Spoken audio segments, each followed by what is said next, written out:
they read enough.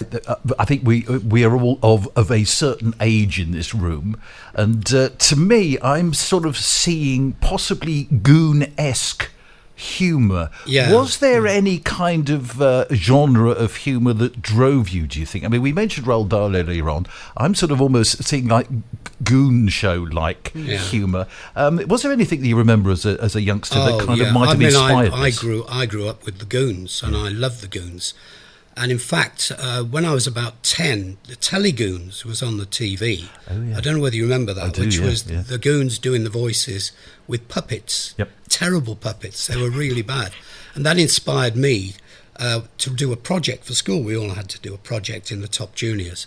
And I did a puppet theatre with puppets, and I wrote a script. Uh-huh. And the puppets were just very basic, sort of cut out of plywood and joined together, limbs joined together by wool. And there were lots of... The Telegoons and the Goons were a big influence in that. Yeah. And I remember just doing a lot of the characters. And in the end, I was doing so many puppets, I had to enlist the help of several friends to get it finished. And then the teacher said to me, stop writing in new characters. And that was a really good bit of advice, because I was writing in new character every time and I couldn't keep up with the production line of puppets. I suppose that's the bottom line of it, isn't it? When you're writing, I mean, I suppose there's a book in all of us, and I keep thinking, one of these days I might write something, but I never get round to it. Never get round to the time, the time to do it. But it's knowing where to start. I mean, because if you're looking at a book, I mean, even if it's something reasonably small, like a children's story, there's quite a lot of planning and much work. Discipline as well, just to not overdo it or whatever else. How do you set about? I'm going to start this. I've got the idea. I've got this, that, and the other. I can see the pictures in my head. Then what? Well, I always just scribble it all down, and I do the words and I do the pictures at the same time. And then just see how it works out. And then when I think it's good enough, I show it to my wife Caroline, who's also my editor and my translator, and she tells me exactly where I've gone wrong and puts me right. And she's right every time. And I'm guessing Fiona's daughter must also come into the equation. Is something to do with the hamsters? No, because she's she did chip in. She's very funny herself, actually. And the book, as we've said, is about a kind of adventure and a bit of a kerfuffle between the Tooth Fairy. The Tooth Fairy is very British, she's a bit uptight, and Ratoncito's very Spanish and laid back. Mm-hmm. And so they're having the whole thing is a bit of a fight over one particular tooth and an adventure, blah, blah, blah. But Olivia did say to me, oh, if they're so magical, why can't they just create teeth, rather than fight over it. So she did have an input in a kind of quite an amusing way. But going back to everybody having a book in them, I think it's very intimidating, the idea of sitting down and writing a book. And I've tried hundreds of times to write a novel, but what I'm doing now, and it's flowing really easily, is, it sounds a bit arrogant, but it's anecdotes, it's kind of memoirs, because I had quite an interesting career in telly, met lots of celebrities, there's a lot of comedy involved, and I set up a business which was a sailing boat in Ibiza, and again there were celebrities. So weird and crazy stuff happened to me, and I'm writing it down, and it flows. And I think my advice to people who would like to write is write about your own life, because it will just pour out, and then you can look back at it and say, actually, I can write, I can do this, and then you might want to move on to other stuff. But write about your own life. We've all had interesting lives. Exactly. Okay, Phil Mansell is with us, and we've heard that he's been writing all these books, not only writing all the books, but illustrating them, coming up with all of these wonderful ideas. We mentioned the one about Mrs. What's-her-name's colourful knees. Mrs. McBee. Yeah. Multicoloured knees. And you're looking to translate that, which has been proven a little bit more difficult than we thought. Well, yeah. The actual translation wasn't difficult, and my wife does that because she's a Spanish teacher. And a good friend in Tormos, Aurora, who runs the library there, looked at the final version just to make sure it was okay. She's been a great help. The problem was that Mrs. McBee doesn't translate very well into Spanish. Okay. So the title in Spanish is Las Coloridas Rodillas de la Señora Maravillas. Okay. which so she's been renamed basically to a more Spanish name. And Now, I'm working on that at the moment, doing the design and layout. Okay. And at the same time, I'm also designing and laying out a follow-up to my book, What Do Pirates Have for Breakfast? And this one is called Where Do Pirates Go on a Picnic? Okay. And and I really enjoyed doing this one because they go to a place called Dangerous Island, which is full of all sorts of terrors. But right in the middle of it is a lovely meadow.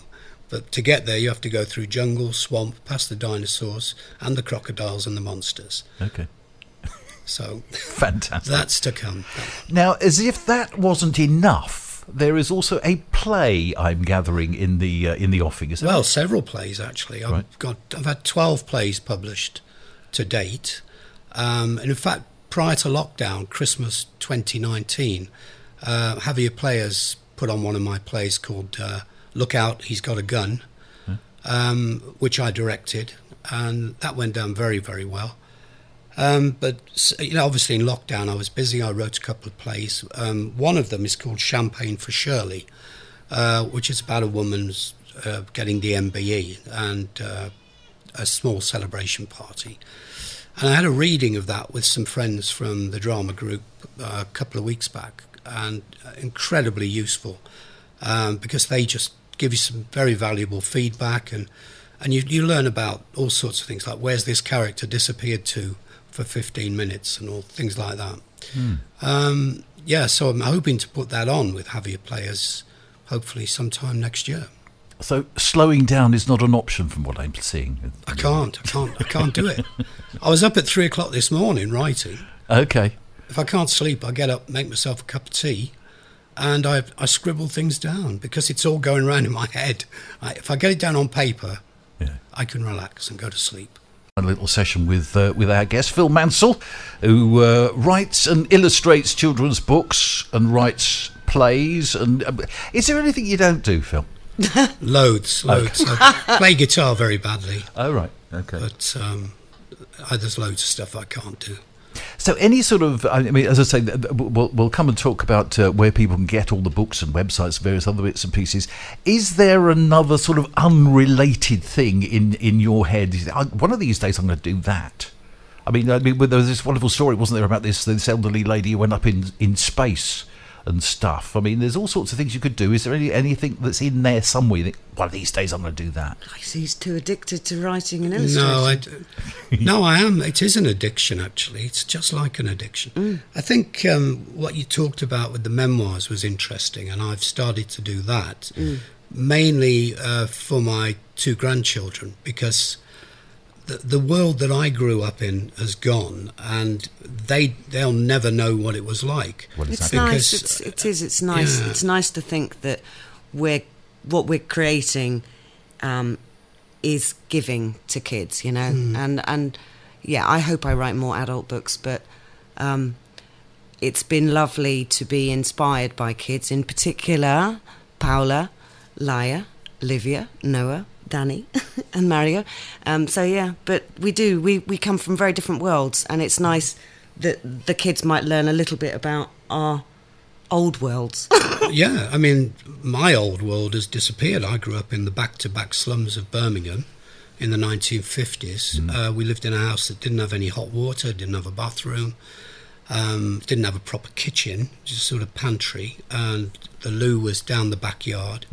Right. It's a good 2-minute walk on a winter's night. It's no joke. This sounds like a Monty Python sketch. It is, I know. It just sounds, I know. But that's why I want to get it down, because they would never understand what it was like growing up in those times. Toilet at the end of the garden, you were lucky.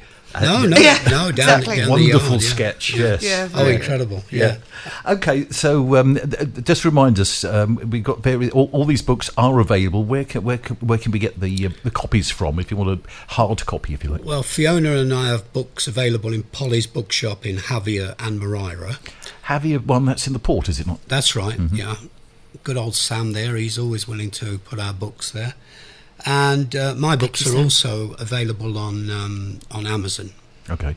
And I'm kind of not on Amazon at the moment, but if people want to connect with me, especially teachers, hello, find me on Facebook, Fiona Jennison, and we can talk. Fantastic. Do you have a website, Phil? Any kind of I do, Facebook and stuff? philmansell.com. Right.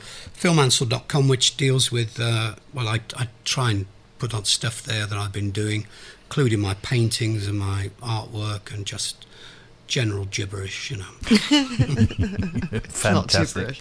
Well, it's been a while, hasn't it, since we last spoke? But judging by the amount of stuff that you create, we could be talking to you again soon. Well, I that'd be suspect. nice. That'd be very good. Look forward to it. Fiona, it'd be good to chat with you again, because you came up with an idea that we could possibly do on the radio. Yeah, the maybe. learning Spanish. I mean, a lot of people in the area struggle with learning Spanish, and a lot of people, their teachers, will say, "Oh, listen to the radio or watch Spanish TV," but it's too fast. Too fast, isn't it? It's Yeah. too fast. So I think, Bob, you and I should talk about doing a show where we slow the Spanish news down, and get guests on, Spanish guests, and make them speak slowly. And then I think If possible, I think yeah. it could be fun. Good luck with that. Yes, exactly. So right. let's slow it down, Bob. Sounds like a plan. Okay, Phil, Fiona, thank you very much indeed for Thank you. joining us. Good to chat to you guys today. It is Valley FM, getting on towards the top of the hour, nearly time to go shortwave.